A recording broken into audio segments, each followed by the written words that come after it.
Hello මම මේ ගත්තේ අර මේ JVP කාර්යෝ ටිකක් නේ ඔය ලංකාව හදන්න බැරි හොඳ පුංචි ඡන්දේ මේසර හොඳට දීලා තිනවා ප්‍රතිඵල. දෙරණ චතුර හොඳට වැඩ කරා. දෙරණ චතුර කියන්නේ හොඳ දක්ෂ මාධ්‍යවේදිය. මට ඔය නිතරම චතුරයන් හම්බ වෙනවා මම මේ සිංගප්පූරුවේදී චතුර යනවානේ අර මේවට චතුර නියම මාධ්‍යවේදියෙක්. අර චමුදිතත් හොඳයි. චමුදිත කොන්ද කෙලින් තියෙන මාධ්‍යවේදියෝ. හරි ඕකේ. අනිත් එක මේ කොන්ද පණ නැති JVP කාර්යෝ ටිකක් ඉන්න අඩු කුලේයෝ මාන්නෙන් ඔළුව ඉදිමිලා අඩු කුලේක. අපි හොඳ උඩරට ඇලේ පොළ මේ පරම්පරාවෙන් පැවතෙන උඩරට මිනිස්සු සෙන්කඩ ගලපුරවරේ. ඔය අඩු ජාතිය උන් ඉන්නවනේ. උන්ට බුදුහාමුදුරුවෝත් ඒකනේ කාලයේ දීපේ දේශයේ කුලයේ මව් කියලා බැලුවේ.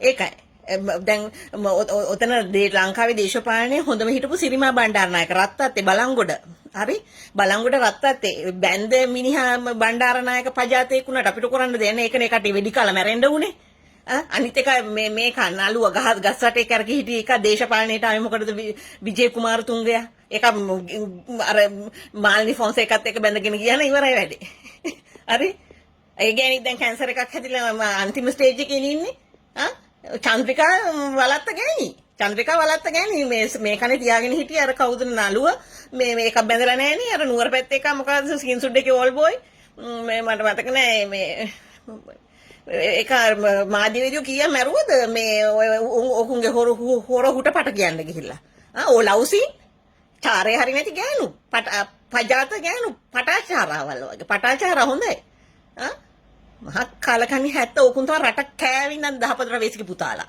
අනිත් එක අඩු යටි එක මේක ප්‍රේමදාසයා රෙදි හොදන්න ඒකලා ගිහින් පතිරපු එනක කුඩේ කුඩු වෙන්න වැදිලා ගියේ වස් වදිනවා හරි අපිට දලදා මාලිකාවට මොන හරි වෙනකොට ඉන්න බෑ සිංහල ජාතියට දැන් අනුර කුමාරයාට වස් වැදුනා හම්බුණාද දලදා වහන්සේ ඔච්චමකට ගත්තා මු දේශපාලන මල්වතස් ගිරියටත් උස්සගෙන ගියාපම ඉවරයි රෙද්ද උස්සගෙන ගියාපම ආරු ගැටමෙට එක හැකෙකුට යන්න බෑනේ හද අපේ ලොකපයිසාද හිටි ගැටම රාජෝපනාරාමේ දේශද්‍රෝහියා කියලා කිව්වේ ජේ.ආර්. ජයවර්ධනට ඒ වෙලාවේ සංස්කෘතියෙන් අපේ ලොකපයිසාත්ම දේශනා කරේ ඊට ඒ වෙලෙම මේ ගැලෙව්වා මේවා අපි ඒ වගේ සංඝ පීතෘ පරම්පරාවෙන් එනේ උන් අපිට තියෙන කකියන ලේ සිංහල ලේ තියෙන්නේ හරි වරෙල්ලක JVP කාර්ය කුඩේ කුඩු වෙන්න ගහන්න මම බරා හිටපු අධිකාරී හිටපු මේ මෙහෙන හත වැදිච්ච හින්දා තමයි අපි මේ ලංකාවෙන් ආවේ. අපේ දරුවන්ට ගන්න. අද මගේ දුව ජාත්‍යන්තරේ ජය ගත්ත මේකේ නවසීලන්තේ.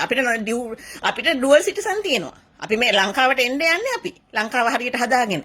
පරට 14 වයසක පුතාලා JVP කාර්ය වරෙල්ලක මම උන්ගේ අට ඇවිල්ලා තියෙන කේන්ති හැටියට මීහරක් රෑන දාන්න මගුලකුත් නැහැ. ආයෙ හදන්නේ 89 වගේ එකක් හදන්නේ තොපි. මරන්න තියෙන අල්ලලා කුඩේ කුඩු කරලා ගොළුවට කුඩු කරලා වෙඩි තියන්න තියෙන්නේ. ගම්වල අපේ ගම්වල නම් ඔය හිටියේ මරපු එකමයි හොඳ උකුම. අපේ ගෙවල් වල ආවෙන ඩෙන්ටි කාඩ් එකතු කරන්න. බයයි අපේ ගෙවල් වලට. කඩපුලි වේසිකි පුතාලා. මහා අවජාතකකමේ ගිහින් ගෑනු අවජාතකකමේ ගිහින් හදාගත්තේ උ. කොන්ද පර නැතිව හැංගි මුතන් සෙල්ලම් කරන කොන්ද කෙලින් දින වරෙල්ලකෝ. මට JVP කාර්යොන්ට වගේ JVP යුනියන් තමයි කෑවේ. දැන්කෝ අනුර කුමාරයාට ජාතකයක් තියෙන එකෙක් අර අයියෙක් හිටියා ඒකගේ ගෑණිනේ තියාගෙන ඉන්නේ අර එයා ලංකාවේ වැඩ කරන්නේ මේකනේ ඒකටත් හරි ඕතන පෞල් සංස්ථාවක් තියෙන එකේ කවුද ඉන්නේ හරියම ටිල්වින්ට දරුවෙක් ඉන්නවද නැහැ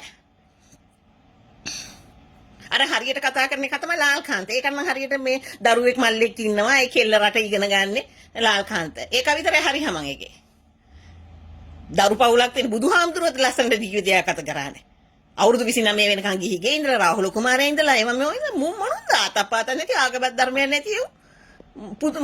ගැටමෙත් වද්ද ගන්නෙ නැත්නම් ඒකයි ඕකෝ. මල්වතස් කිරියට ඉතින් රැවටෙනවනේ. ඒක නාකි පොරවල් ටික. හොඳයි එහෙනම්. ජය වේවා.